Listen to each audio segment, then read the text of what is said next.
Mesdames et messieurs, à l'initiative de l'Organisation mondiale de la santé et instaurée par cette entité en 1988, le Gabon commémore ce 1er décembre 2025, à l'instar de la communauté internationale, la Journée mondiale de lutte contre le sida. Le thème de cette année: surmonter les perturbations, transformer la réponse au sida, constitue une forte alerte face à la menace d'une pandémie qui plane toujours sur l'humanité 40 ans après le signalement des premiers cas et dont les conséquences continuent de semer la tristesse dans tous les pays.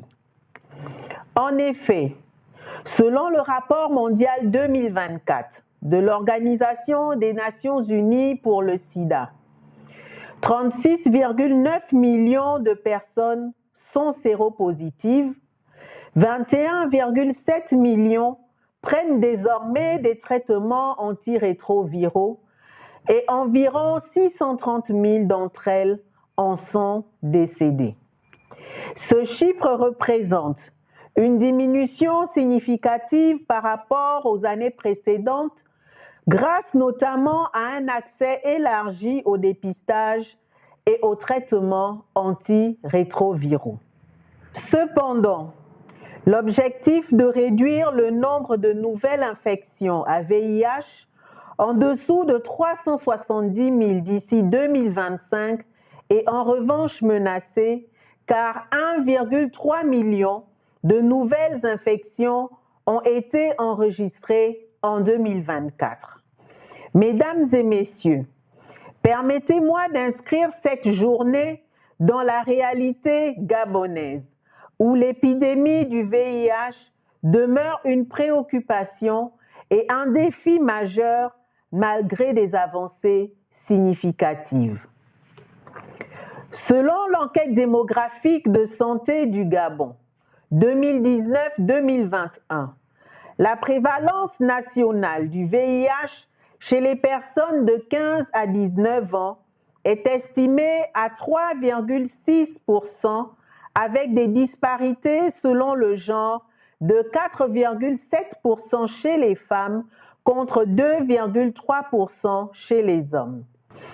Sur le plan territorial, la prévalence varie selon la résidence.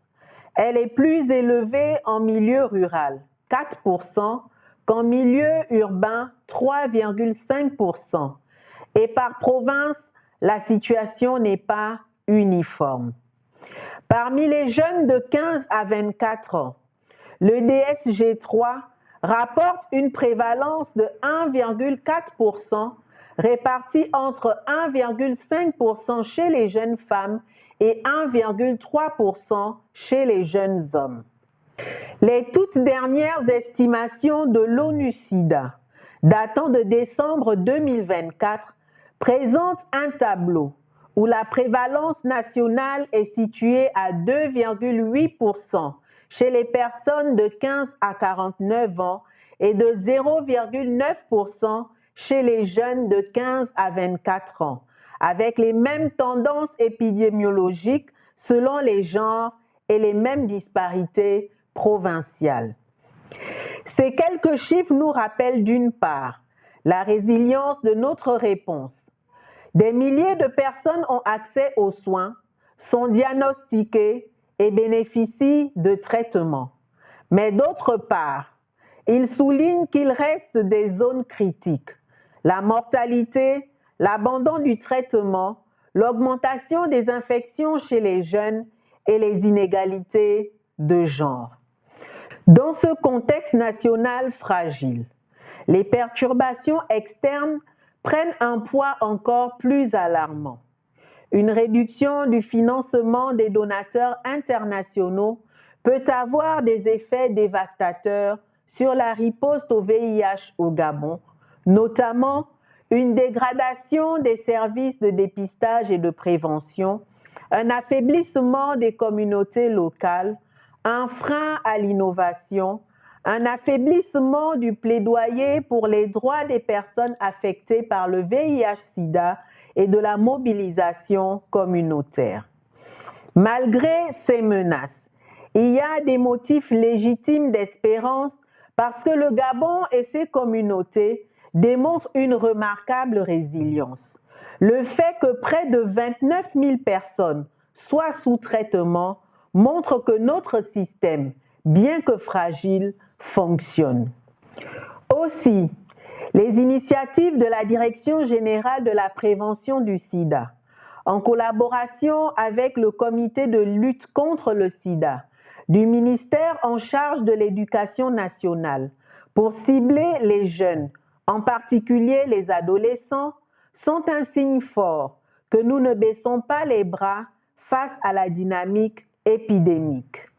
La prise en charge communautaire, l'engagement des associations, des groupes de pairs, des travailleurs de proximité restent des piliers essentiels.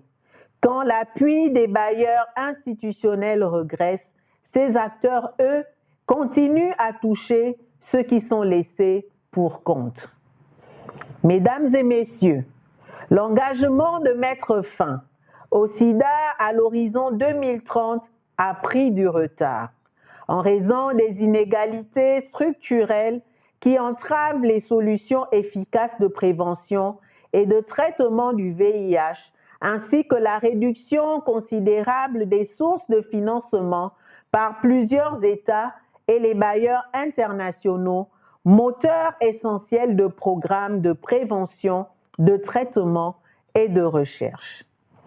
C'est ainsi que, par exemple, le sommet de reconstitution des ressources du Fonds mondial de lutte contre le VIH, la tuberculose et le paludisme pour la 8e phase qui s'est tenue le 21 novembre 2025 à Johannesburg, en Afrique du Sud, n'a pu mobiliser qu'environ 7 000 milliards de francs CFA sur 10 000 milliards de francs CFA nécessaires. Les experts ont clairement souligné les risques liés à la baisse des ressources destinées à faire reculer les maladies tributaires du VIH dans nos pays. Les ruptures d'approvisionnement antirétroviraux, la fermeture des centres de dépistage, la diminution du soutien communautaire et le recul dramatique des services de prévention dans de nombreux pays à travers le monde. Ces perturbations ne sont pas théoriques. Elles coûtent des vies. Elles vont encore coûter des vies.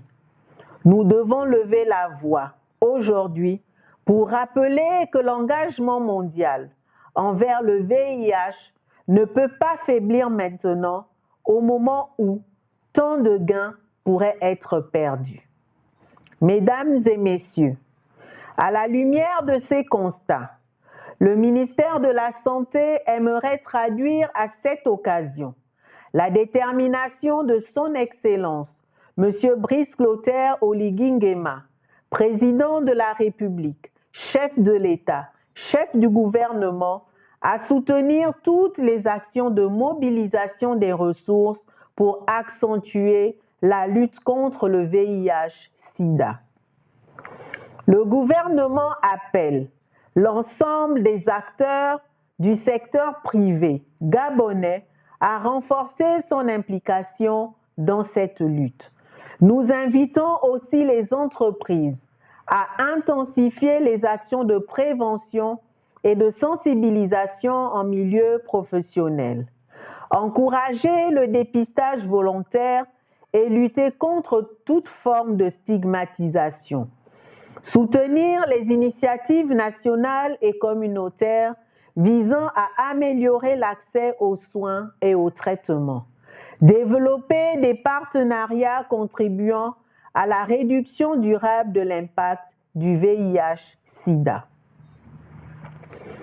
La participation active du secteur privé est essentielle pour atteindre les objectifs fixés par la stratégie nationale de lutte contre le VIH au Gabon et pour protéger le capital humain, moteur du développement.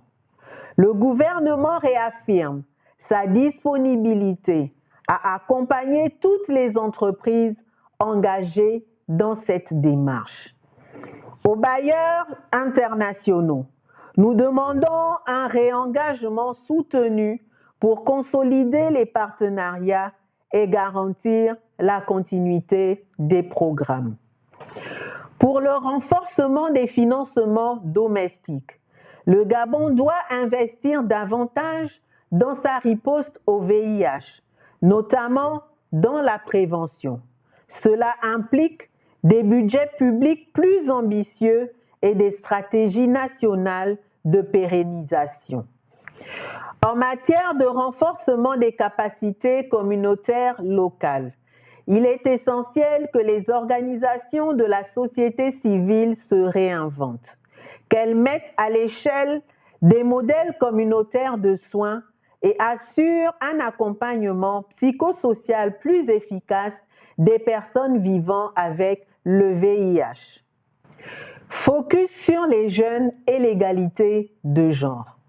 Avec de très nombreux jeunes de 15 à 24 ans séropositifs, dont majoritairement des filles, la prévention doit être renouvelée et pérennisée à travers des campagnes dans les écoles, collèges, lycées et universités autour de l'éducation sexuelle, l'accès aux services de dépistage et de contraception, ainsi que l'autonomisation des jeunes femmes.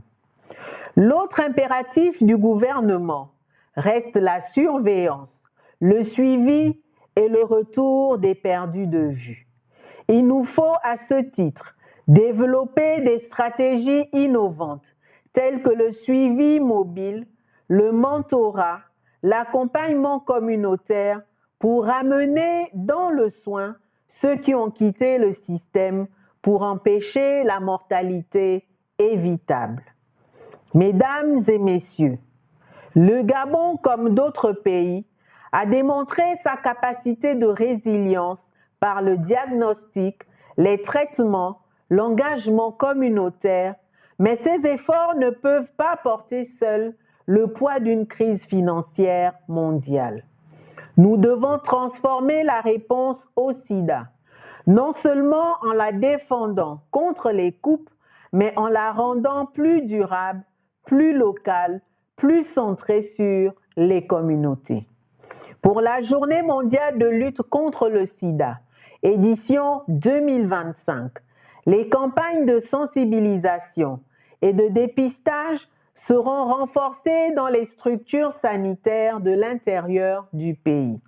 Dans le Grand Libreville, les sites de l'ancienne gare routière, du marché du PK8 et du carrefour Delta Postal sont retenus pour les sensibilisations, les dépistages volontaires gratuits et anonymes avec rendu immédiat des résultats. Chaque vie compte. Chaque jeune, chaque femme, chaque personne vivant avec le VIH mérite non seulement un accès aux soins, mais un avenir où le sida n'est plus une fatalité. Ensemble, en surmontant les perturbations, nous pouvons transformer notre riposte et rapprocher le Gabon d'un avenir sans VIH-Sida. Je vous remercie.